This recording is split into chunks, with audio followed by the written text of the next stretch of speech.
හරි. එතකොට අපි අද කතා කරන්නේ නෙට්වර්කින් ඉන්ටර්නෙට් සම්බන්ධව ඉන්ටර්නෙට් කොහොමද වැඩ කරන්නේ ගන්න කොහොමද ඒකත් එක්ක තියෙන අනිත් සර්විසස් වැඩ කරන්නේ කොහොමද කියන එක. එතකොට අපි සාමාන්‍යයෙන් ඉන්ටර්නෙට් ගැන කතා කරද්දී අපිට ඉන්ටර්නෙට් සම්බන්ධ පාර්ශව ඉන්නවා ගොඩක් වෙලාවට තුනක්. එකක් තමයි home usersලා, අනිත් එක office නැත්නම් business usersලා, අනිත් එක service providersලා. එතකොට service provider කෙනෙක් කියලා කියනවා අපි internet ISP internet service provider. එතකොට ඒගොල්ලෝ තමයි එකක් SLT, iDialog, Hutch මේ වගේ කට්ටිය ගොඩක් ඉන්නවා. එතකොට home usersලා කියලා කියන්නේ එකක් ගෙදරට ඉන්ටර්නෙට් කනෙක්ෂන් එකක් ගන්න කෙනෙක් වෙන්න පුළුවන්. ආයෙ එහෙම නැත්නම් මොබයිල් යූසර්ස්ලා ඉන්නවා. මොබයිල් යූසර් කෙනෙක් කියලා කියන්නේ ලැප්ටොප් එකක් හරි නැත්නම් ෆෝන් එකක් හරි හරහා ඉන්ටර්නෙට් යන කට්ටිය. ඊළඟට බිස්නස් යූසර්ස්ලා කියලා කියන්නේ කම්පැනිස් වල.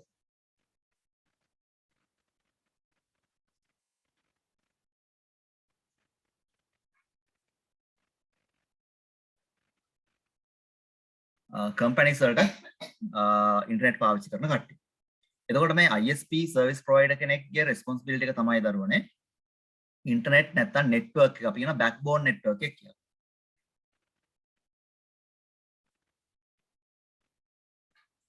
බෑක්බෝන් නෙට්වර්ක්. ඒකල කියන්නේ මේගොල්ලෝ රට පුරාම තමන්ගේ නෙට්වර්ක් එක කනෙක්ට් කරලා කනෙක්ටිවිටි තියාගන්නවා අනිත් නැත්නම් මුළු රට පුරාම මෙයාලා කනෙක්ෂන්ස් තියාගන්නවා. නෙට්වර්ක් එකක් මේන්ටේන් කරන යනවා මුළු රටේම. රට පුරාම ව්‍යාප්ත වෙනවා. අපි හිතමු මේ මොකක් හරි එක තැනක් කියලා. මම කැම්පස් එකේ කොළඹ තියෙන නිසා මම කොළඹ කියන ලොකේෂන් එක ගන්නම්. අපි හිතමු මේ කොළඹ කියන ටවුන් එකේ තියෙන SLT ඔෆිස් එක. ඒත් SLT ඔෆිස් එකේ ඒගොල්ලෝ ගාව තියෙන්නේ බිස්නස් රවුටර් එකක් එහෙම නැත්නම් ටිකක් ඇඩ්වාන්ස් රවුටර් එකක්. ඔය රවුටර් කියන ඩිවයිස් එක දන්නවා. දැන් මේ රවුටර් එකකින් කරන්නේ මොකක්ද? හැමතිස්සෙම නෙට්වර්ක්ස් එකින් එකට කනෙක්ට් කරනවා. එහෙනම් දැන් අද මොබිටෙල් එකක් දැන් මේගොල්ලොත් එක්ක සපෝට් කරන නිසා අපි SLT මොබිටෙල් කියන මෙයාලගේ වයර්ස් උත් තියනවා කියලා ගමු. හරිද? එතකොට එහෙනම් මේගොල්ලෝ දැන් එකක් කරනවා මේකේ ටෙලිෆෝන් ටවර්ස් වලින් නෙට්වර්ක් එකක් මේන්ටේන් කරනවා වයර්ලස් නෙට්වර්ක් කියලා.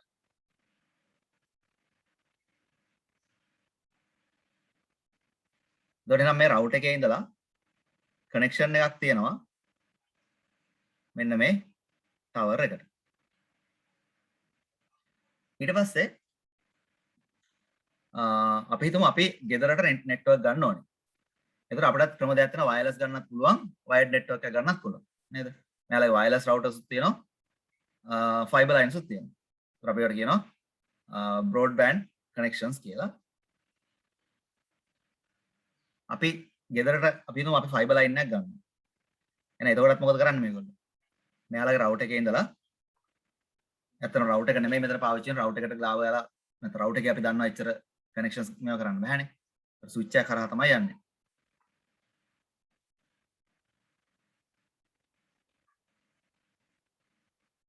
රවුටර් එකට කනෙක්ට් ස්විච් එකක් තියෙනවා ස්විච් එක කරා තමයි මේ ලින්ක්ස් යන්නේ. නම් මේගොල්ලෝ දර ෆයිබර් ලයින් එකක් ඇදලා දෙනවා. අපේ ගෙදරට ඇදලා මෙතන Wi-Fi රවුටර් එකක් දාලා දෙනවා.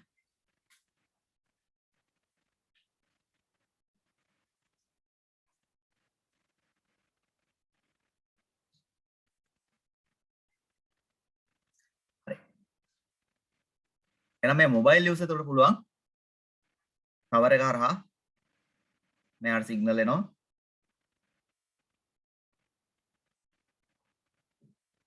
මෙයාට මොබයිල් ඒරියා එක සිග්නල් කවර් වෙනවා. අපි ගාව ගෙදර තියෙන ඩෙස්ක්ටොප් හරි කම්පියුටර්ස් මොනවා හරි තියෙනවා ලැප්ටොප් තියෙනවා නම් ඒවා ඊට පස්සේ ඩෙස්ක්ටොප් තියෙනවා නම් මේ හැම එකක්ම අපිට කේබල් එකකින් හරි නැත්නම් Wi-Fi හරි කනෙක්ට් කරගන්න පුළුවන්. එතකොට මේ වගේදී ලොකු ගැටලුවක් අපිට නැහැ. මොකද අපි යූසර්ස්ලා නිසා. අපි end user. ගෙදරත් අපි end user. මොකද මේ කනෙක්ෂන් එක දැන් හදලා දීලා තියෙනවා. තමයි අපි මේ නෙට්වර්කින් පාඩමේ ඒතකොට යූසර් ගැන නෙවෙයි මේ කතා කරන්නේ. end user කෙනෙකුට නෙට්වර්කින් දන්නම අවශ්‍ය නැහැ. අවශ්‍ය නැත්තේ නෑ. කියන්නේ මේක අවබෝධය තියෙන්න ඕනේ සහ මෙයාට ෆෝන් එකේ data on කරපුවා එයාට ඉන්ටර්නෙට් යනවා. හැබැයි ඔය එයා ඉන්ටර්නෙට් යන එකේ behind කියන්නේ behind process එක. එහෙම නැත්නම් මෙයා මේ ඉන්ටර්නෙට් එකේ YouTube වීඩියෝ බලනවා නම් ඒ වීඩියෝ එක බලනකොට පිටිපස්සෙන් තියෙන process එක සහ ඒ හරහා තියෙන වැඩ ප්‍රමාණය තමයි මේ කතා කරගෙන යන්නේ. ඒතකොට දැන් ඔයාලගේ රෝල් එක මේ යූසර් කෙනෙක් නෙවෙයි මේ කතා කරන වැඩේ. ඔයාලගේ රෝල් එක ඇඩ්මිනිස්ට්‍රේටර් කෙනෙක්.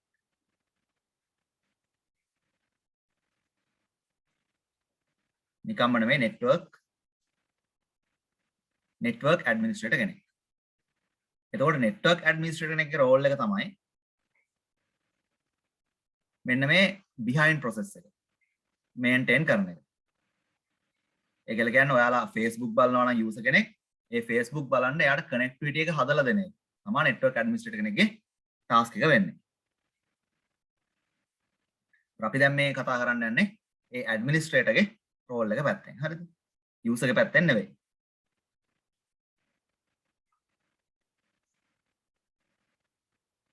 හරි. එතකොට ගෙදරක ප්‍රශ්නයක් නැහැ. කෙලින්ම අපේ switch එකේ ඉඳලා fiber line එකක් ආවා. ඒක connect වුණා. මේගොල්ලොත් tower එකේ ඉඳලා connect වෙනවා. අපි ගත්තොත් business එකක්. organization එක. මෙයාලත් ගන්නවා dedicated line එක.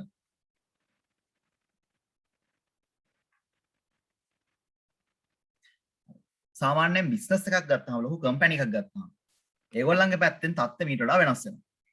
ඒ තමයි ඒගොල්ලන්ට එයාලගේම servers maintain කරන්න වෙනවා. මෙයාලට අනිවාර්යයෙන්ම web server එකක් තියෙනවා. ආයෙ ගොඩක් වෙලාවට email server එකක් තියාගන්න වෙනවා. තව file servers තියෙනවා.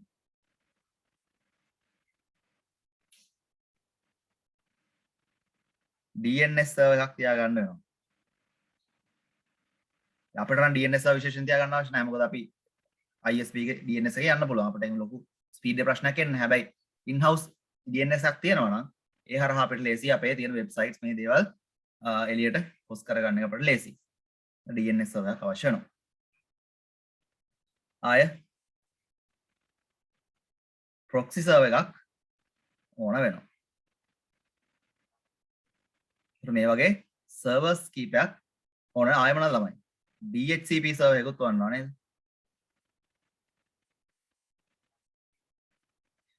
DHCP server එකකුත් වන්නවා. හරි. දැන් ඔයාලට මේ servers ටික මම හිතන්නේ මතකයි. DHCP server කියන්නේ මොකක්ද අපි? Dynamic Host Configuration Protocol server. එහෙම නැත්නම් IP addresses automatically assign කරන්න තමයි අපි DHCP server පාවිච්චි කරන්නේ. web server එකක් website එකක් host කරන්න. web server එකක්. email server එකක් email service එකක් දෙන්න. file server එකක් centralized storage එකක් මේක file server කියලා කියන්නේ. We can keep all our files in one location and share them. එක තැනක තියාගෙන අපිට share කරන්න පුළුවන්. DNS host name එකක් නැත්නම් URL එකක් IP address එකට convert කරන්න පාවිච්චි කරනවා. DNS server එකක් proxy server පාවිච්චි කරනවා මොකටද? internet share කරන්න. to share internet. because මේ අපි ඔක්කොම මේකේ තියෙන සේරම machines වලට පාවිච්චි කරන්නේ නැහැ public IPs. සාමාන්‍ය computers වල පාවිච්චි කරන්නේ private IPs. ඒකට එයාලට internet යන්න නම් proxy server එකක් පාවිච්චි කරන්න වෙනවා. ඒකට සාමාන්‍ය business එකක් ගත්තාම එහෙනම් organization එකක් ගත්තාම එයාලගේ සාමාන්‍ය computers maintain කරනවට අමතරව administrator කෙනෙකුට මෙන්න මේ කියන servers ටිකත් maintain කරන්න වෙනවා. ඒකට සාමාන්‍යයෙන් වර්තමානයේ නම් maintain කර මේ servers ගත්තාම in-house outsource කියලා අපි දෙපැත්තක් කතා කරනවා. in-house කියලා කියන්නේ මෙයා ඇතුළේම තියාගෙන maintain කරන එක. outsource කියලා කියන්නේ එළියේ නැත්නම් company එළියට cloud computing ගැන කතා කරනවා දැන් අදහස හරිද? cloud services පාවිච්චි කරන්න පුළුවන්. එතකොට cloud service පාවිච්චි කරන දැන් වර්තමානයේ ගොඩක් වෙලාට in-house තියාගන්නේ නැහැ. ඒ කියන්නේ මේ machines computers building එක ඇතුලේ තියාගන්න නැහැ. හේතුව තමයි ඒක maintain කරන්න AC දෙන්න ඕන, power දෙන්න ඕන, මේ සේවකයෝ ඉන්න ඕන. ඊට පස්සේ කොහොම maintain cost එක ගොඩක් වැඩි මේ servers නඩත්තු කරන්න ගියාම. ඒ නිසා මේවා host කරනවා cloud එකේ. cloud servers. කම්පියුටර් අපි ගාව නෙවෙයි තියෙන්නේ එළියේ තියෙන්නේ. එළියේ තියෙන server එකක් තමයි අපි access කරන්නේ. ඒකට ඒක තව මේ වර්තමානයේ තියෙන trend එක තමයි ඒ වුණාට අපි basic එක නැත්නම් අපේ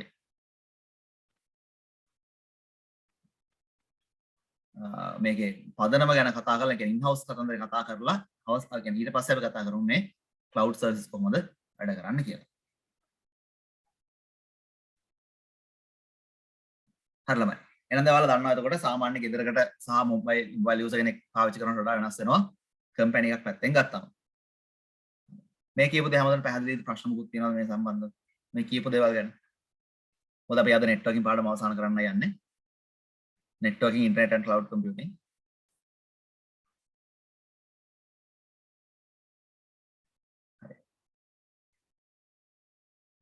දැන් අපි මේ කම්පැනි එකේ ඇතුළ යන හිතුවම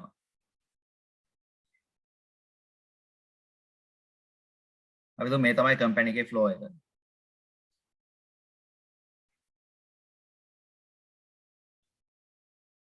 මේකේ අපි රූම් එකක් තියෙනවා මෙතන.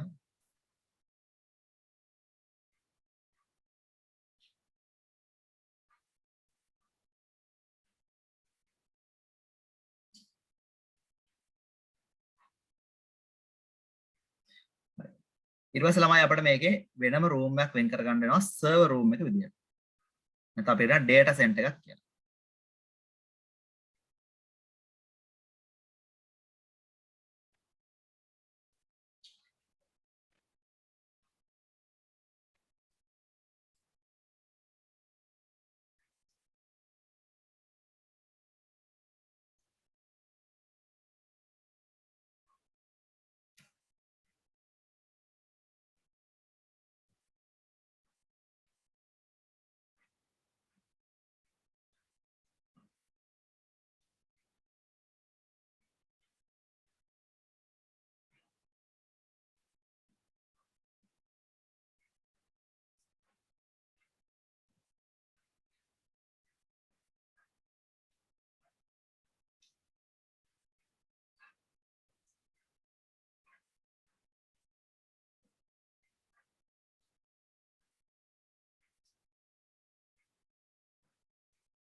ඩේටා සෙන්ටර් එකක්. එතකොට දැන් අපිට අපි දැන් අපි හිතමු මේකේ මේ තියෙනවා කම්පියුටර්ස් 20ක් විතර වගේ.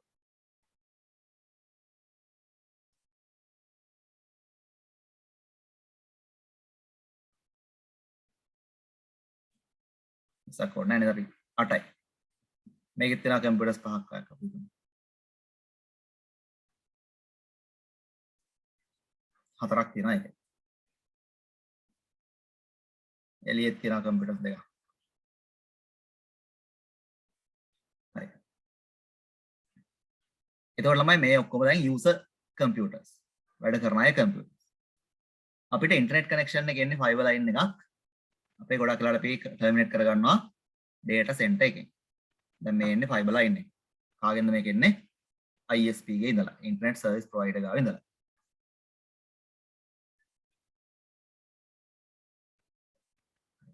ඒගොල්ලෝ කරන්නේ මෙතන දානවා යාලගේ රවුටර් එක. රවුටර් එකක් දාලා එතෙන්ට තමයි කනෙක්ෂන් එක ටර්මිනේට් කරන්නේ. ඊටු ටික අපි මේ කම්පැනි එකේ නැත්තම් මේ ඔෆිස් එකේ ඇඩ්මිනිස්ට්‍රේටර් නෙට්වර්ක් ඇඩ්මිනිස්ට්‍රේටර් ඉතින් ඊටු ටික අපි බලා ගන්න ඕනේ. ඒත් අපි මෙතනින් කරන දේ තමයි මේ ලින්ක් එක අරගන්නවා අපේ ෆයර්වෝල් එකට. මේ ෆයර්වෝල් එක කියමු මොකක්ද? network security device එක. ෆයර්වෝල් එකෙන් කරන්නේ මොකක්ද? restrict unauthorized access to the network. network එකට එළියෙන් එන unauthorized access නවත්තන්නේ firewall එකෙන්. ඊට පස්සේ මේ එන link එක අපි ගන්නවා switch එකකට.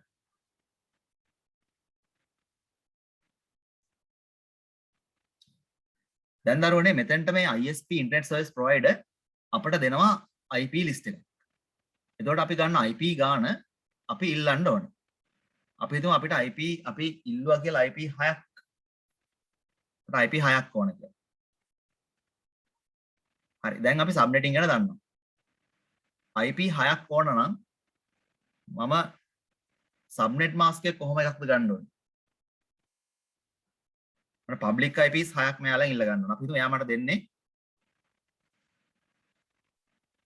මෙහෙමයක් කියලා 200යි 5යි 2යි බිංදුව එකක් දෙනවා ස්ලෑෂ් කීයක් වෙන්න ඕනද? මට IP 6ක් ඕන.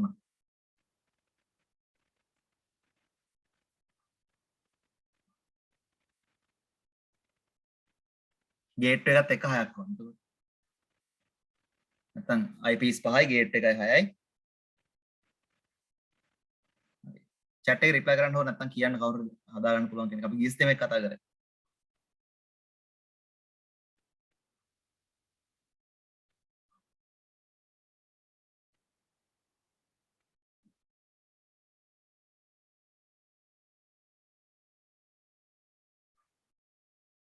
හරි. IPs 5යි ගේට් එකයි 6යි. තව කීයක් ඕනද ළමයි? දන්නේ නැහැ කියන්නේ.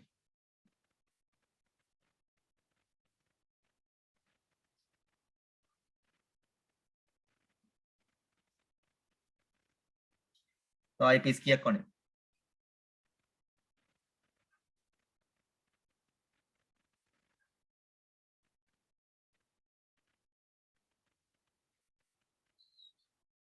ඔව් ජයනි හරියට හරි. තව IPs දෙකක් ඕන. නිශාන්ත හරි. ඒ මොනවද IPs දෙක? network IP එකයි broadcast IP එක. එහෙනම් ඔක්කොම IPs 8ක් ඕන වෙනවා. IP 8ක් represent කරන්න නම් bit කීයක් ඕනද? bit ඕන වෙන්නේ 3යි නේද? 8ක් පෙන්වන්න නම් bit 3යි ඕන වෙන්නේ. එහෙනම් ඔක්කොම bit 32ක් තියෙනවා. එහෙනම් ස්ලෑෂ් කීයක ඇල්ලද මේක? අපි මෙතන ස්ලෑෂ් එකෙන් පස්සේ දාන්නේ network පැත්තට කොච්චර bits තියෙනවද කියන්නේ. ඔක්කොම 32ක් තියෙනවා 3ක් host ඕනේ. එහෙනම් network පැත්තට කීයක් තියෙනවද? 29යි නේද?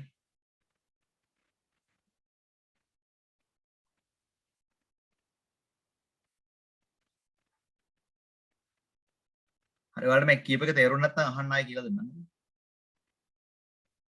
හරි. එහෙනම් එතකොට අපිට IPs 8ක් ඕන නිසා අපිට හම් වෙනවා /29 බ්ලොක් එකක්. එහෙනම් ළමයි මේ /29 200යි 5යි 2යි බිංදුව /29 කියන එකේ තේරුම මොකද්ද? අපිට IPs කීයක් පාවිච්චි කරන්න පුළුවන් මොනවද පාවිච්චි කරන්න පුළුවන්? මේක network IP මොකද්ද? 2.0 නේද? broadcast වෙන්නේ මොකක්ද? 2.7 host IPs වෙන්නේ sorry gate එක වෙන්නේ 2.1 host range එක වෙන්නේ 2.0 ඉඳලා 2.6 වෙනකම් මේ ටික නම් ටක් ගාලා දැන් හදන්න පුළුවන් වෙනවා නේද?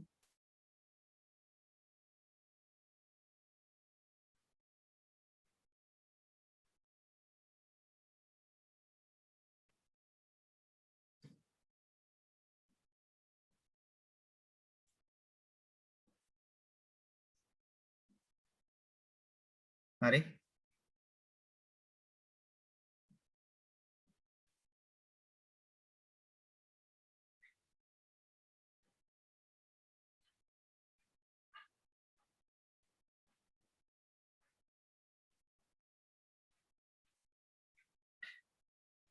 හරි පැහැදිලි නැවටම නේද?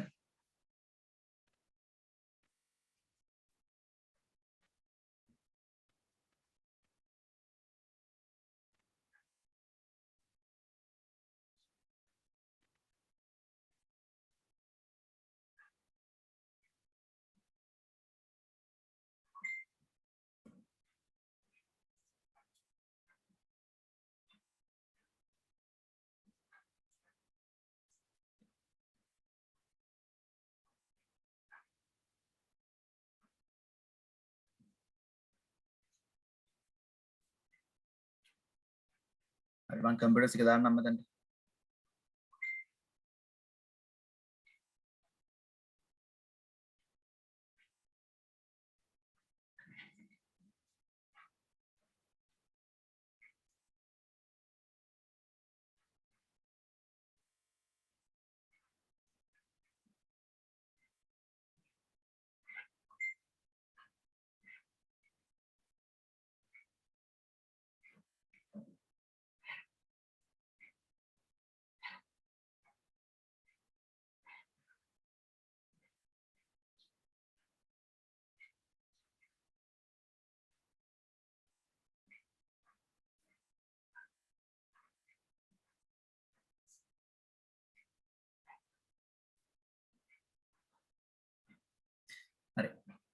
ඒතර IP එක කතන්දර වලට ඇත්තටම තේරුණාද? අපි ISP ට නැත්නම් අපේ ඉන්ටර්නෙට් සර්විස් ප්‍රොවයිඩර් SLT කියලා හිතමු. අපි SLT කියලා මට IPs public IPs 6ක් ඕනේ මගේ ඔෆිස් එකට මගේ බිස්නස් එකට. ඒතකොට එයා public IPs 6ක් දෙන්න ඕනනේ. public IPs 6ක් කියලා කියන්නේ IP 6යි network එකයි broadcast එකයි ගත්තම ඔක්කොම IPs න 8ක් හම්බෙන්න ඕනේ.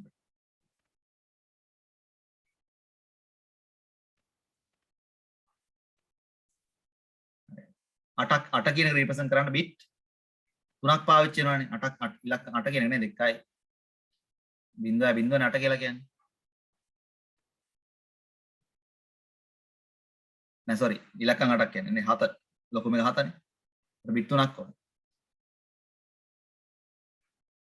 එහෙනම් නෙට්වර්ක් පැත්තට දෙන බිට් ගන්න තමයි අපි සබ්නෙට් මාස්ක් එකට පාවිච්චි කරන්නේ. ස්ලෑෂ් වලින් අපි කියන්නේ මෙයාට හම්බ වෙනවා 200යි 5යි 2.0/29 කියන බ්ලොක් එක. ඒක අපිට පාවිච්චි කරන්න පුළුවන් නම් 0 1 2 3 4 5 7 කියන තුන එක දක්වා විතරයි. මොකද අපිට පාවිච්චි කරන්න තියෙන බිට් 3යි. 29ක්ම පාවිච්චි වෙලා තියෙන නෙට්වර්ක් පැත්ත. මේ ස්ලෑෂ් වලින් කියන්නේ එහා පැත්තකින් කියන්නේ මෙච්චරක් නෙට්වර්ක් තියෙනවා අපිට ඒක පාවිච්චි කරන්න බෑ කියන. ඔක්කොම 32යි එහෙනම් අපිට පාවිච්චි කරන්න පුළුවන් 3යි. ඒතර බිට් 3කින් උඩරින් පෙන්නන්න පුළුවන් 7. ඒ කියන්නේ 0 ඉඳලා 7 දක්වා ටික අපිට යූස් කරන්න පුළුවන් මේ IP එකකින්. ඒතකොට ඒක නෙට්වර්ක් බ්‍රෝඩ්කාස්ට් ගියාම වැල තියෙන 6 යූස් කරන්න පුළුවන්කම තියෙනවා. එහෙනම් ළමයි දැන් අපි දැන් ඇඩ්මිනිස්ට්‍රේටර් නේ. අපිට මේක ලින්ක් එක දානවා ෆයර්වෝල් එකකුත් දාලා. මම ෆයර්වෝල් එකක් මෙතන ඩිවයිස් එකක් ගන්නෙ නැහැ. ඊට පස්සේ අපි ගන්නවා ස්විච් එකක්.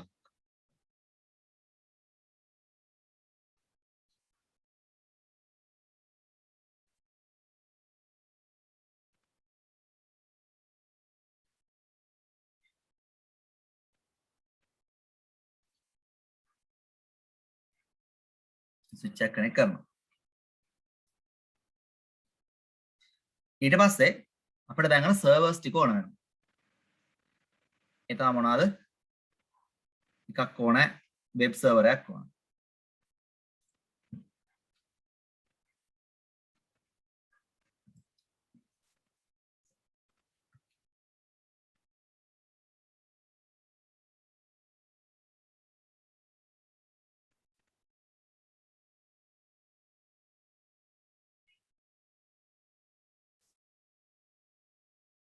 වෙබ් සර්වරයක් ඕන. ආය DNS සර්වරයක් ඕන වෙනවා.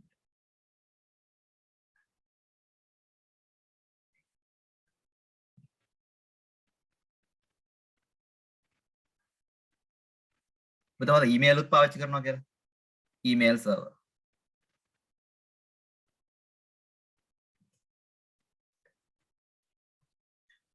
හරි. ඊටු සර්වර්ස් ටික මම දැනට නොගෙන ඉන්නම්. අපි ඒක එක්ස්පෑන්ඩ් කරනකොට බලමු.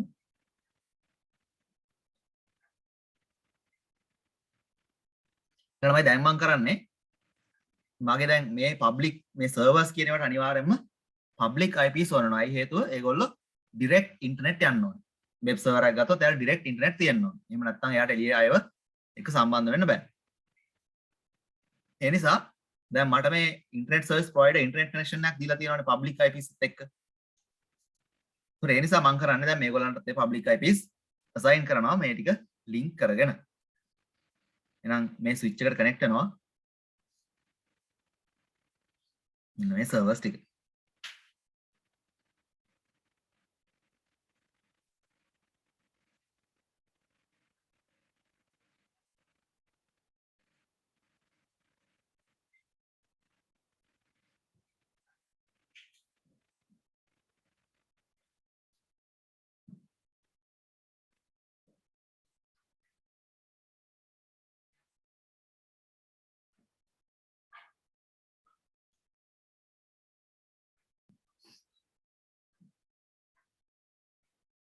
හරි. ඊට පස්සේ මොකද කරන්නේ? මේ ටික ඔක්කොම දැන් එක නෙට්වර්ක් එකක් නේද? මේ තියෙන යූසර්ස් ලා ටිකනේ. දැන් මෙයාලාත් අපිට ස්විච් වලින් කනෙක්ට් කරගන්න වෙනවා.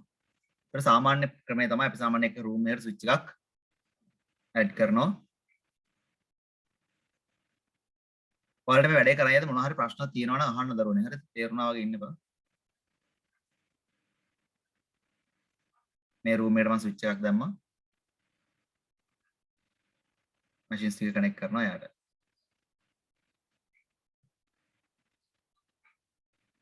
ඔයාලගේ පැකට් ඇඩ්‍රස් තියෙනවා නම් මේත් එක්කම නෙට්වර්ක් එක ගහන්න යමු හරිද?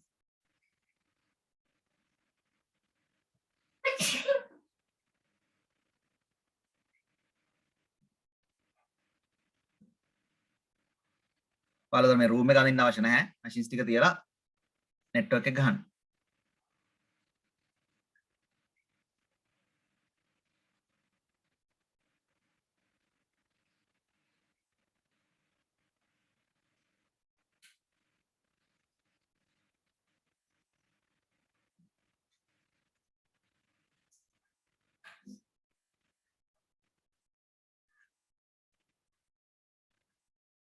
මේ මැෂින්ස් ටික කනෙක්ට් කරා.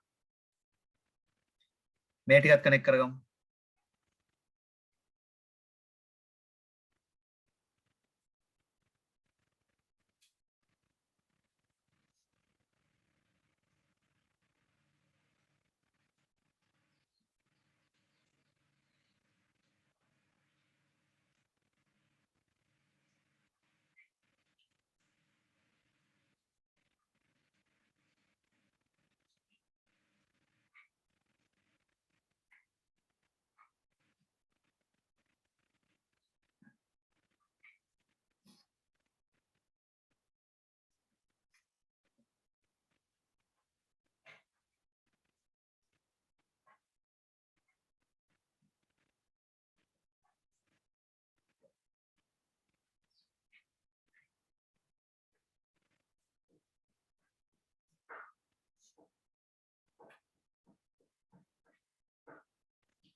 හරි ඩයග්‍රෑම් එක කම්ප්ලෙක්ස් නොවන නිසා මම දැනට ස්විච් තුනකින් පාවිච්චි කරන්න.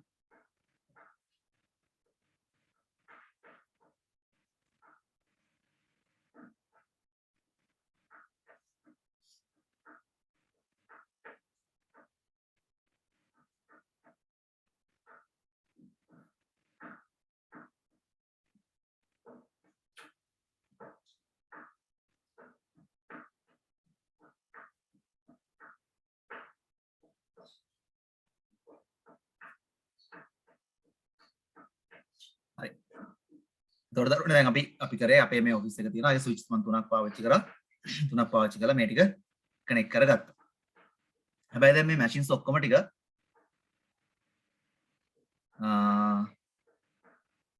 එකම නෙට්වර්ක් එකක් නේ. මේ කට්ටිය ඔක්කොම එක නෙට්වර්ක්.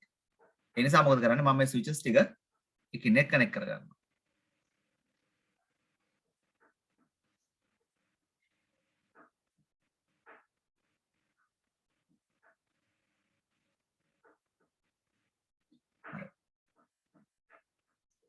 මේ ස්විචස් එකින් එක කනෙක්ට් කරාට පස්සේ ඒගොල්ලොත් ඔක්කොම එක LAN එකක් මොකද ස්විච් හරහා කනෙක්ට් වෙනවා නම් අපි ඒක එක නෙට්වර්ක් එකක් විදිහට තමයි අයිඩෙන්ටිෆයි කරන්නේ. මේ ටිකම එක නෙට්වර්ක් එකක්. හෝ මට එක තැනක වරදුනා මොකද්ද?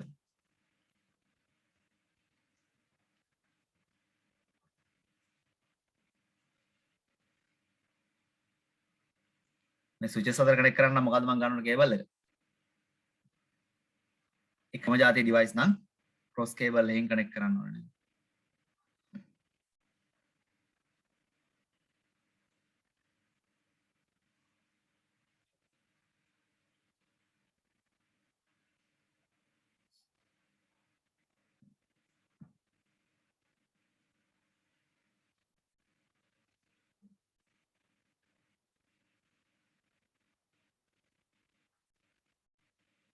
හරි පොඩි වෙලාවක් දෙන්න ඔයාලා නෙට්වර්ක් එක හදාගන්න ඉක්මනට.